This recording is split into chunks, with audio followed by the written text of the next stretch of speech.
नमस्कार, आप देख रहे हैं न्यूज वन इंडिया। मैं हूं आपके साथ राजेश कुमार। मुख्यमंत्री योगी आदित्यनाथ सहारनपुर के महाराज सिंह डिग्री कॉलेज मैदान पे पहुंचे और यहां पे निकाय चुनाव को लेकर और निकाय प्रबुद्ध सम्मेलन को उन्होंने संबोधित किया।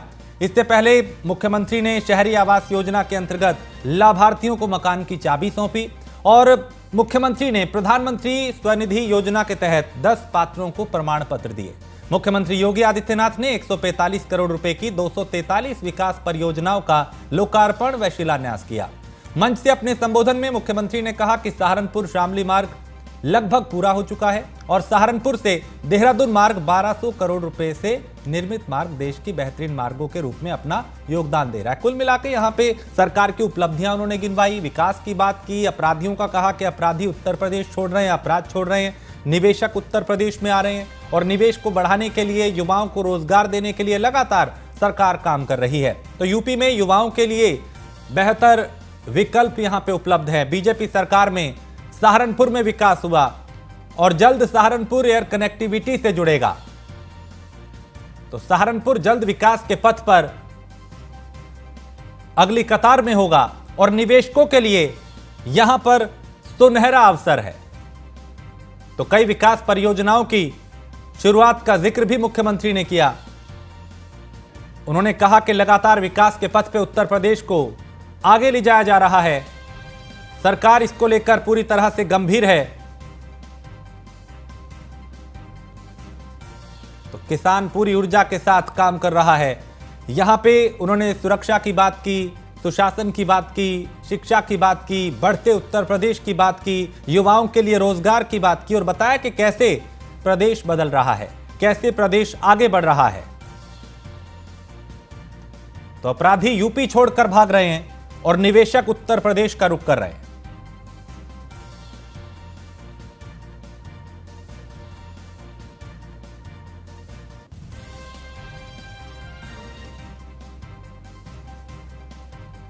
तो बीजेपी सरकार में सहारनपुर में विकास हुआ है और जल्द ही सहारनपुर एयर कनेक्टिविटी से जुड़ेगा।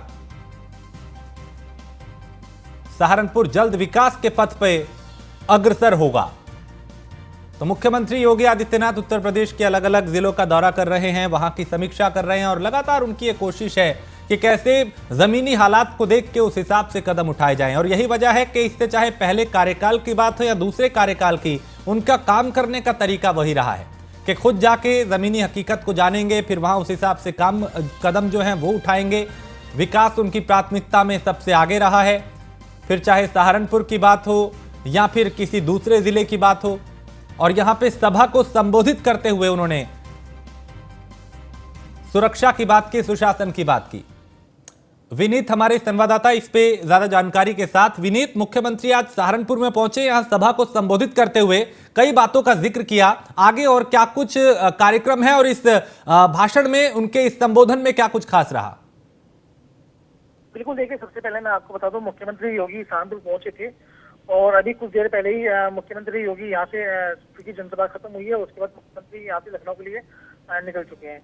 और चूंकि जनसभा में सबसे महत्वपूर्ण बातें रही हैं, उन्होंने सहारनपुर के जो लोग हैं उनका वो धन्यवाद दिया है, क्योंकि उन्होंने अपने भाषण में बोला कि प्रधानमंत्री जी के विजन को देखते हुए सहारनपुर के लोगों ने हमें 5 विधायक दिए हैं। इसके अलावा सुरक्षा को लेकर उन्होंने कहा कि ये सरकार सुरक्षा के लिए अच्छी सरकार है। और योजनाओं की बात करें तो उन्होंने साफ तौर पर कहा है अपने भाषण में कि उत्तर प्रदेश की योजनाओं को पंख लगाने वाला जिला सहारनपुर है। और कहीं ना कहीं जो प्रबुद्ध जनों के साथ उन्होंने यहाँ पर जो बैठक की है, जो व्यापारी है उनके साथ यहाँ पर बातचीत की है। इसके अलावा जो डॉक्टर्स यहाँ पे जो आए थे उनके साथ यहाँ पर बातचीत की है। तो एक बहुत बड़ा मैसेज देने की आज कोशिश यहाँ पे की गई है। इसके अलावा उन्होंने क्योंकि यहाँ पर यूनिवर्सिटी यहाँ पर बनने जा रही है सहारनपुर में, तो उसको लेकर भी उन्होंने अपने भाषण में कहा कि एक भव्य यहाँ पर भवन का निर्माण यहाँ पर, क्योंकि यूनिवर्सिटी बनी है तो उसका निर्माण यहाँ पर चल रहा है। तो कहीं ना कहीं जो यहाँ के जो छात्र हैं उनके लिए एक बहुत बड़ा यहाँ पर गिफ्ट सरकार की तरफ से होगा।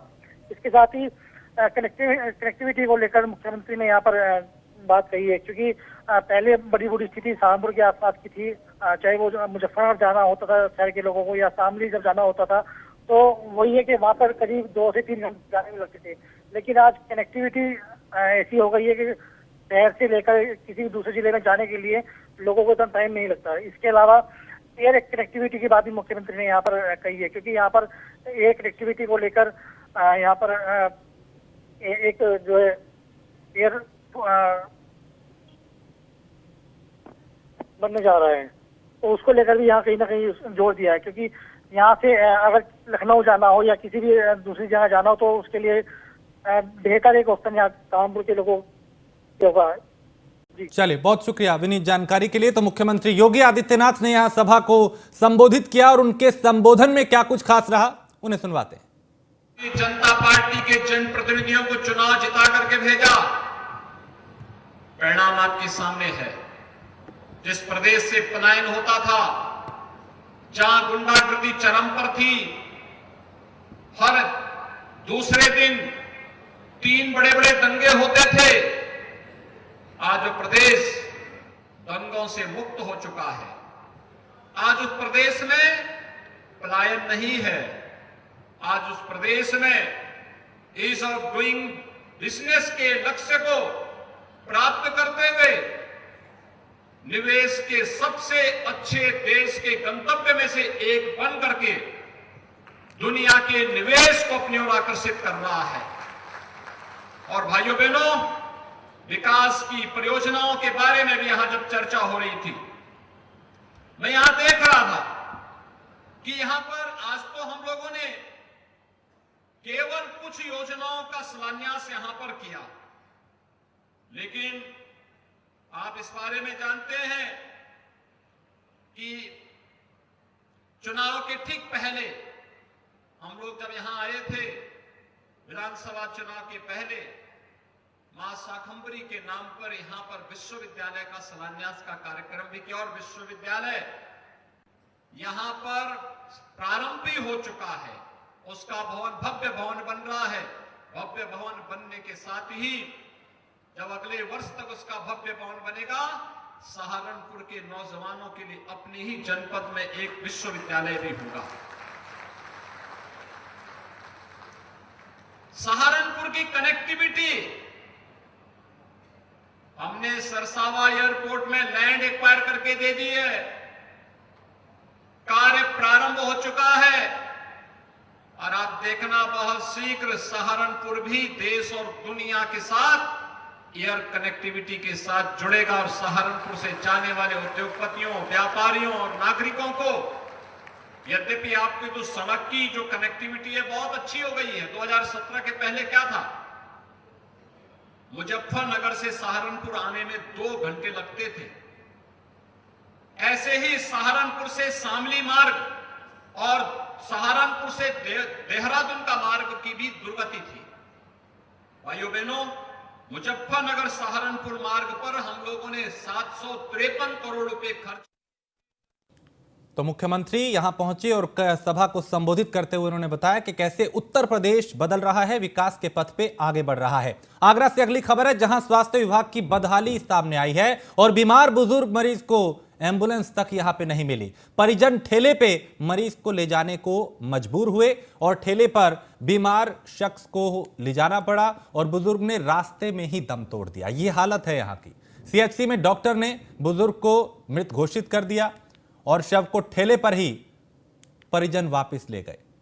ये बाहा थाना इलाके का यह मामला है, जहां एक तरफ तो दावे किए जाते हैं कि स्वास्थ्य व्यवस्था एकदम बेहतर है, दूसरी तरफ हालात ये कि एक बुजुर्ग बीमार को एम्बुलेंस तक उपलब्ध नहीं थी, जिसके चलते अस्पताल जब उन्हें एक ठेले पे लिटा के ले जाया गया तो डॉक्टर ने उन्हें मृत घोषित कर दिया और फिर ये शव को भी उसी ठेले पे वापस ले गए। देखो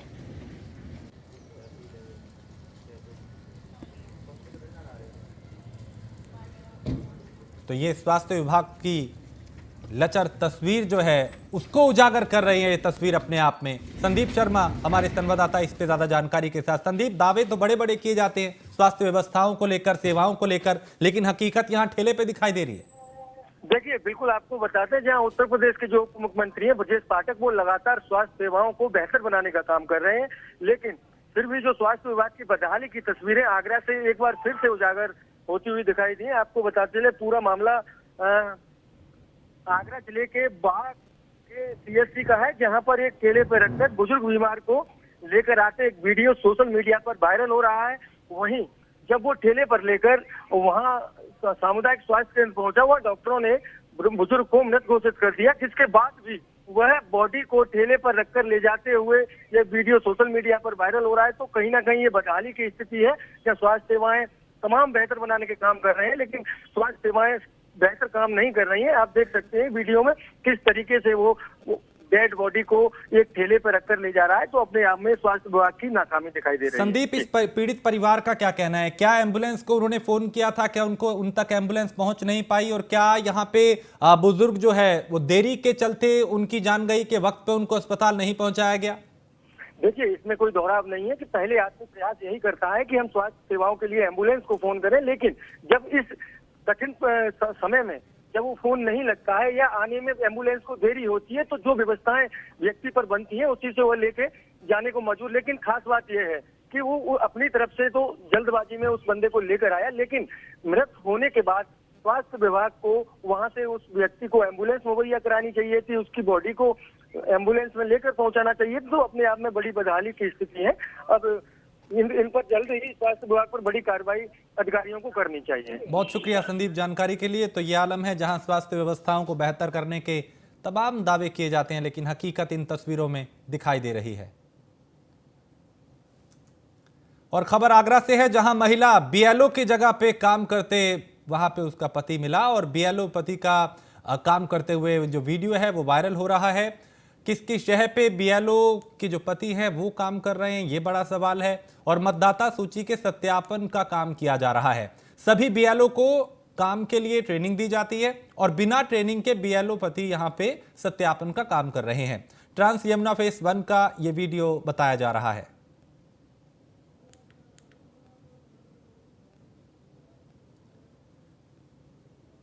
तो बीएलओ को चुनाव के दौरान विशेष ट्रेनिंग दी जाती है और यहाँ पे बिना ट्रेनिंग के ही बीएलओ के जो पति हैं वो सत्यापन का काम कर रहे हैं। ये वीडियो अपने आप में कई तरह के सवाल उठा रहा है और कई तरह के शक भी पैदा करता है कि यहाँ किस कदर गड़बड़ियां हो रही हैं। जिसका जो काम है वो उसे ना करके कोई और ही उस काम को अंजाम दे रहा है।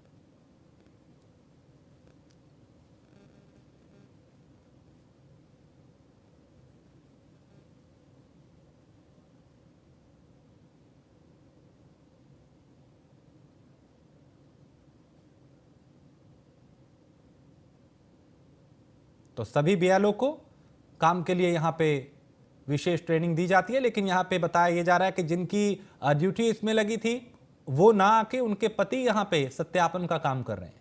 आगरा का ये मामला है। ट्रांस यमुना फेस 1 का ये वीडियो बताया जा रहा है।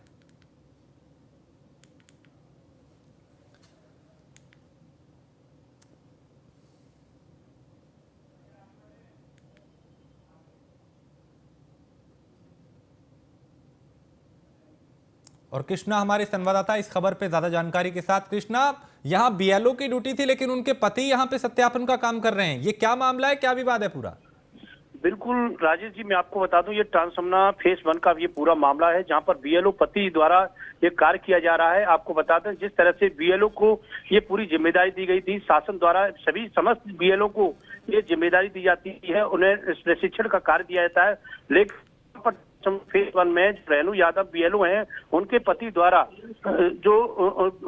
द्वारा ये कार्य किया जा रहा है। लगातार इस तरह की वीडियो जो इस तरह की शिकायत थी, उसके बाद जब ये तस्वीरें जब कैमरे में कैद हुई तो ये मामला बिल्कुल संज्ञान में आया। उसके बाद बिल्कुल आनंद फानन में जब एसडीएम हैदराबाद से बातचीत की तो उनका कहना है कि इसकी पूरी जांच होगी। वहीं एडीएम वित्त जो यशवर्धन श्रीवास्तव जी का भी कहना है कि हमने समस्त बीएलओ को ये जिम्मेदारी दी है कि जो बीएलओ ही उसमें कार्रवाई वहां पर जाकर निरीक्षण करें, प्रशिक्षण दें, चाहे आधार कार्ड के कार्य हो, चाहे समस्त जो भी कार्य होते हैं बीएलओ जिसे जिम्मेदारी दी है उसी को कार्य किया जाएगा। लेकिन जो प्राइवेट जो रेणु सिंह के जो पति हैं जो प्राइवेट इस तरह से काम करते हैं, कोई बिजनेस भी कर रहे हैं और रेणु जो बीएलओ हैं उनकी जगह उनके पति द्वारा यह कार्य किया जा रहा है, तो निश्चित तौर से एक बड़ी लापरवाही है। क्योंकि पूर्व में भी इस तरह के मामले थे जहां लाखों लोग मताधिकार से वंचित हुए थे, क्योंकि लापरवाही के चलते। इस प्रकार भी अब नगर निगम के चुनाव है उसके बाद इस तरह की लापरवाही देखी जाएगी। तो ये सबसे बड़ा सवाल है, ये सबसे बड़ी बात है कि यदि बीएलओ की लापरवाही के चलते अपने मताधिकारों से वंचित रहते हैं वोटर, तो इसकी जिम्मेदारी कौन होगी। जी बहुत शुक्रिया कृष्णा जानकारी के लिए। तो यहाँ पे बिना ट्रेनिंग के ही बीएलओ के जो पति हैं वो सत्यापन का काम कर रहे हैं। और किसानों के मुद्दे को लेकर लगातार चर्चा में रहने वाले भारतीय किसान यूनियन के राष्ट्रीय प्रवक्ता राकेश टिकैत ने कहा कि देश में बहुत बड़ा आंदोलन शुरू होने वाला है और सरकार की शय पे किसानों की फसलों को सस्ते दर पे खरीदा जा रहा है। न्यूज़ वन इंडिया से बात करते हुए राकेश टिकैत ने और क्या कुछ कहा, उन्हें सुनते हैं। उत्तर प्रदेश के संबल में मौजूद है इस टाइम मेरे साथ भारतीय किसान यूनियन राकेश टिकैत। सर, किस तरह से आप यहाँ हैं, अगला क्या प्रोग्राम है, किस तरह से कर रहे हैं? देखो, हम जा रहे हैं, पूरे क्षेत्र में जा रहे हैं और पूरे देश भर में प्रोग्राम है। एमएसपी का देश में एक बड़ा सवाल अब है और सब किसान चाहते हैं कि जो भारत सरकार एमएसपी तय करती है, पहले तो उसका मैकेनिज्म ही ठीक नहीं, एमएसपी वैसे ही कम देती है और अगर देती भी है तो उसके पे खरीद नहीं होती। तो कम से कम खरीद तो हो। स्वामीनाथन कमेटी की रिपोर्ट को लागू करो, उससे किसान को फायदा होगा। लेकिन सस्ते में फसलें लूटना जो व्यापारी हैं और भारत सरकार की सह पे सारा काम हो रहा। बिजली को प्राइवेट कर रहे, वो भी एक बड़ा इशू है। अभी सीड बिल लेकर आ रहे हैं, वो भी एक बड़ा इशू है। तो किसान और मजदूर को पूरा बर्बाद करेंगे, आदिवासियों को बर्बाद करेंगे, जो दुकानदार हैं ये भी खत्म होंगे। सर, लगातार देश में धर्मात्मों का मामला चल रहा है, क्या कहना है इस बारे में? किस चीज का? धर्म परिवर्तन जो चला सर। और ये तो भाई इनकी खुराक है, इसके चक्रों में क्यों फंसो भाई? सरकार की खुराक है, आप उसके चक्रों में फंस गए तो ये तो उनका काम है करने की। इन चीजों से बगल रहना चाहिए। धर्म और ये अपनी पूजा पाठ अपने वहां तक रखो, इनको सब कोई मना नहीं कर रहा। पूजा पाठ अपना ठीक उसका करनी को, जो जैसे पूजा पद्धति है सबकी उस हिसाब से अपना कर रहे। सोशल मीडिया पर एक बात चली है, आपने एक सवाल था कि मोदी और योगी कौन बेहतर है, योगी को बेहतर क्यों बताया? और जब उन्होंने कहा जी एक को बताना पड़ेगा। अब एक तुम भाई अपने वाले ठीक है, उससे तो ठीक है। अगर दो में से तुलना करें है तो कोई सा ठीक नहीं। वे कह ले नहीं एक को बताओ, थोड़ा सा नंबर एक के कुछ ज्यादा हो। बेहतर है सर, आप ये बता दीजिए सर, योगी नहीं कह रहा। अच्छा, वो क्यों बेहतर है? मोदी क्यों बेहतर है? बताइए सर। इसके पीछे वे भी हैं, इसके खिलाफ हैं वे भी, यहाँ वाले के। ठीक है, इसलिए सर, आपकी पार्टी में जिस तरह से एक केंद्र सरकार भी कोड शामिल कर रही है, सिविल कोड, ऐसे आपने अपनी ड्रेस कोड किया है, क्या जरूरत पड़ेगी? क्या जिस तरह से लगातार यूपी में किसान नेता बाहर आ रहे हैं तो उसके लेके नहीं, ड्रेस कोड नहीं। ड्रेस कोड तो ये है कि भाई किसान है, अपना ग्रीन गमछा रखो, कहीं जाएगा। पूरे साउथ में ये रखते हैं और पूरे देश में अपने जो किसान है आंदोलन में है तो कम से कम आंदोलन तो लेकर जाए। आगे फिर किसानों की कुश्ती सरकार से एक बड़ा आंदोलन देश में फिर होगा, उसके लिए सबको तैयार रहना चाहिए, नहीं तो सब मारे जाएंगे। कोरिया बनेगा, किंग जोंग पैदा हो गए देश में। तैयारी है, एक देश में एक बड़ा आंदोलन चलेगा, ये चेतावनी देते हुए न्यूज़ वन इंडिया के साथ एक्सक्लूसिव बात करते हुए राकेश टिकैत ने बताया कि अब देश में फिर एक आंदोलन बढ़ चढ़कर होगा। अब देखना है कि किसान आंदोलन क्या रुख लाता है और किस तरह से आगे बढ़ता है। ये महबूब अली के साथ Muzammil Danish, news one India, Sambhal. और आगरा में केंद्रीय कानून राज्य मंत्री एसपी सिंह बघेल के साथ मंगोलिया की कानून राज्य मंत्री बी सोलंगो ने ताज का दीदार किया और हर किसी की तरह वो भी ताजमहल की खूबसूरती देखकर अभिभूत हो गईं। इसके बाद उन्होंने ताजमहल की खूबसूरती, इतिहास और बेहतरीन जो कलाकारी है उसकी तारीफ की। और केंद्रीय मंत्री एसपी सिंह बघेल ने बताया कि यह उनका सौभाग्य है जो उन्हें मंगोलिया जैसे देश के मंत्री का स्वागत करने का मौका मिला।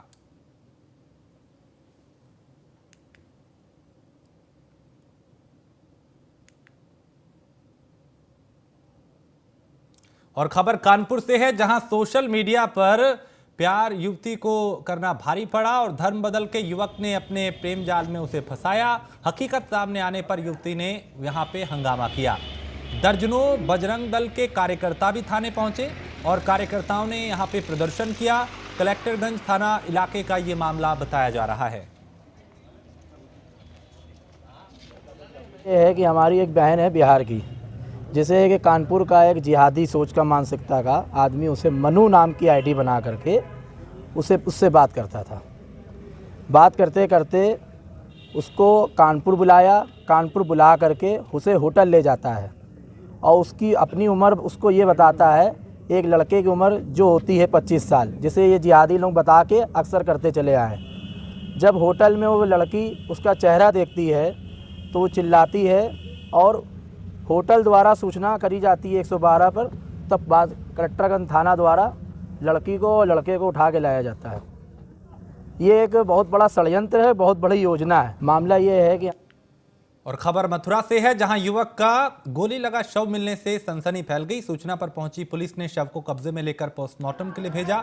युवक के घर से ही शव बरामद हुआ। मामले को प्रेम प्रसंग से जोड़कर भी पुलिस देख रही है। हत्या और आत्महत्या की गुत्थी सुलझाने में पुलिस जुटी हुई है। थाना बरसाना इलाके के चकसोली का ये पूरा मामला बताया जा रहा है।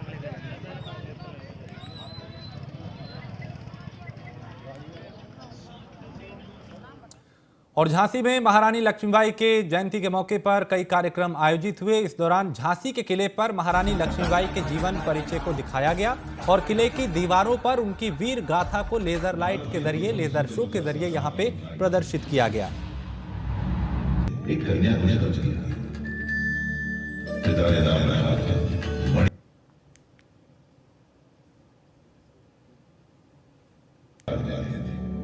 जमुना जी की मृत्यु उपरांत मोरोपंत तांबे जी राशि से पिठोरा काम करते थे।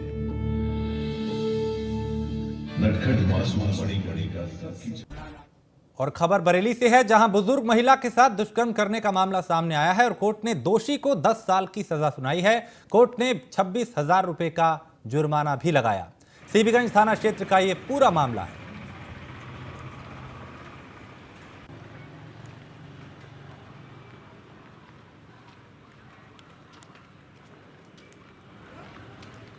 और संभल से खबर है, जहां नमाज पढ़ने निकले युवक की संदिग्ध अवस्था में शव बरामद हुआ है और युवक का शव मिलने से पूरे इलाके में हड़कंप मच गया है। दूसरे मोहल्ले में युवक के घर में यह शव बरामद हुआ है। अवैध संबंध में युवक की हत्या की आशंका पुलिस जता रही है। पुलिस ने 2 आरोपियों को हिरासत में लिया है और चंदोसी थाना क्षेत्र के नखासा का यह मामला। पुलिस उन जिन 2 लोगों को हिरासत में लिया है उनसे इस मामले को लेकर पूछताछ कर रही है।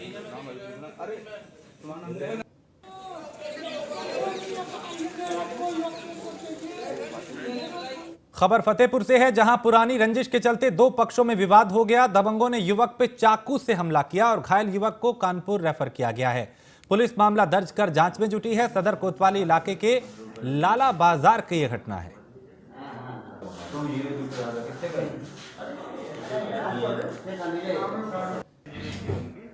और कंडीशन उनकी सीरियस थी, तो उनका प्राइमरी मैनेजमेंट करने के बाद उनको हेलट ट्रांसफर के लिए रेफर कर दिया गया 108 के द्वारा। क्या लगता है किससे चोट लगी हुई है? अब ये तो कहना मुश्किल है अभी, और कंडीशन तो ठीक नहीं है। शॉर्ट का केस है। क्या नाम है सर आपका? सतीश नाम इंजरी थी उनकी। और बागपत में मामूली बात को लेकर 2 पक्षों में विवाद हो गया। बता दें कि कार का पहिया बच्चे के पैर पे चढ़ गया था, जिसके बाद 2 पक्षों में विवाद हुआ और विवाद मारपीट में तब्दील हो गया। इस विवाद में कार सवार और बच्चे समेत 8 लोग घायल हुए, जिसकी सूचना मिलने पर पुलिस मौके पर पहुंची। पुलिस ने कार्रवाई शुरू कर दी है। और आगरा के डौकी थाना इलाके में महल बादशाही गांव में नाली के विवाद में 2 पक्ष आमने सामने आ गए। दोनों पक्षों में जमकर मारपीट हुई, जिसमें कई लोग घायल हुए, महिलाएं भी थी इसमें।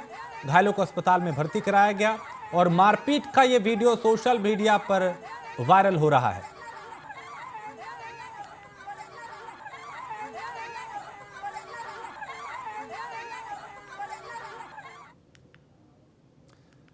और बागपत की कोतवाली पुलिस और सर्विलांस की टीम के हाथ एक बड़ी सफलता लगी है। पुलिस ने अंतर्राज्यीय वाहन चोर गिरोह के 2 शातिर बदमाशों को गिरफ्तार किया है। पकड़े गए आरोपियों के पास से चोरी की 10 बाइकें बरामद हुई हैं और पुलिस ने बताया कि बदमाशों के खिलाफ कई थानों में मुकदमे दर्ज हैं। इनके पास से चोरी की कई मोटरसाइकिल बरामद की गई हैं।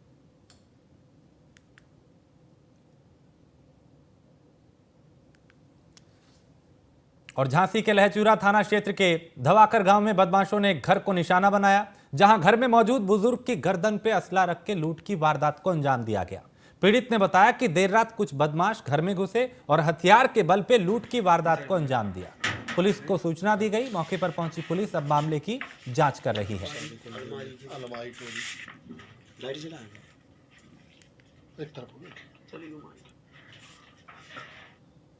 और खबर दिल्ली से है, जहां श्रद्धा मर्डर केस में नया खुलासा हुआ है और दिल्ली पुलिस तालाब को खाली करा रही है। नगर निगम की टीम के साथ तालाब को खाली करा रही है पुलिस और तालाब में श्रद्धा के सिर फेंके जाने की आशंका जताई जा रही है। जंगल से पुलिस को 17 हड्डियां बरामद हुई हैं और दिल्ली पुलिस को जंगल से कई अहम सुराग भी मिले हैं। इन हड्डियों को जांच के लिए भेजा जाएगा और हड्डियों का डीएनए एनालाइज आएगी पुलिस। उसके बाद यह पता चल पाएगा कि क्या जो हड्डी बरामद हुई है वो श्रद्धा के शव की है। और जंगल से पुलिस को कई अहम सुराग मिले हैं, लेकिन अभी एक तालाब जिसे खाली कराया जा रहा है।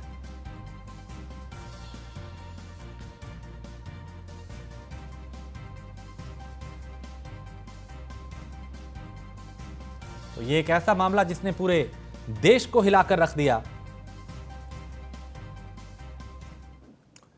और इसी के साथ इस बुलेटिन में फिलहाल इतना ही। देश प्रदेश की बाकी खबरों के लिए आप देखते रहिए न्यूज़ वन इंडिया।